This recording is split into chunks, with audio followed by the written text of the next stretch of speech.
Schools are offline and more than 100 North Island kindergartens are back to pen and paper due to a major international ransomware hit.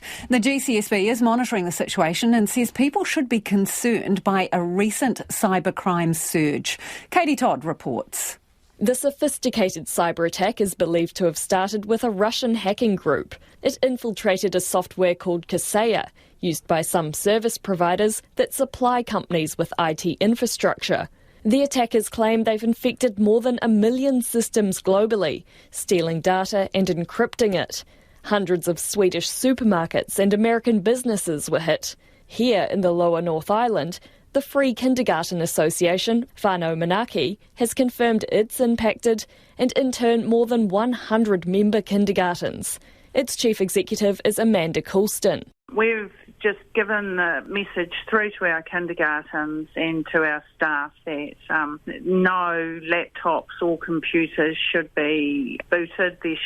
Everyone should keep their laptops and computers off, and that if they need to communicate, they do it through the iPad. And so that just gives us time to work through it all and just identify if we have been compromised or not. Maclean's College in Auckland knows some of its data was compromised, but Principal Steve Hargraves says it's dodged a bullet.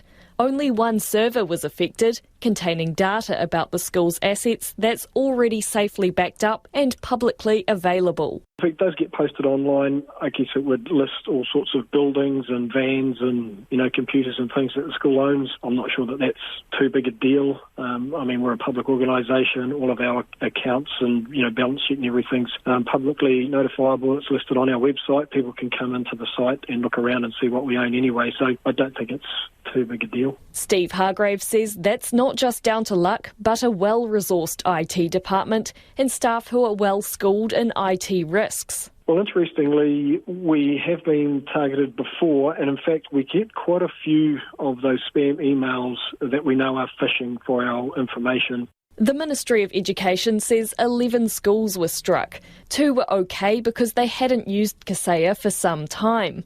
2 have been impacted by ransomware, but without any evidence of data loss.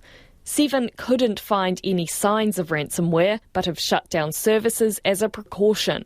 St Peter's School in Cambridge had no website, online student workspace or email account today, although students are on break. In a statement on another web page, its chief operating officer said they were recently backed up, so the school was confident it could recover its data.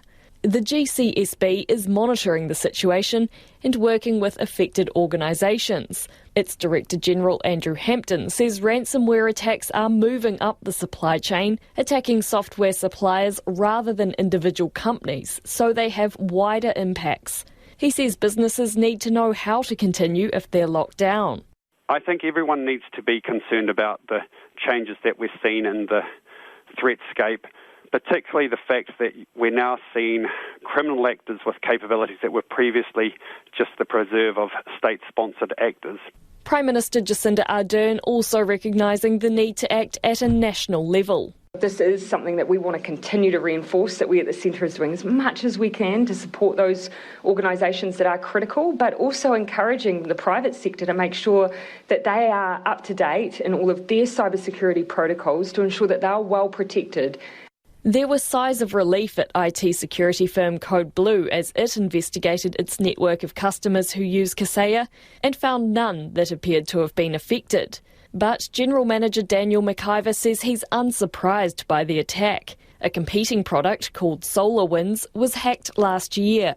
He thinks a rigorous approach to security is the best way companies can protect themselves. We recommend a layered approach to security. For example, the Code Blue organisation uses 7 different layers of security products.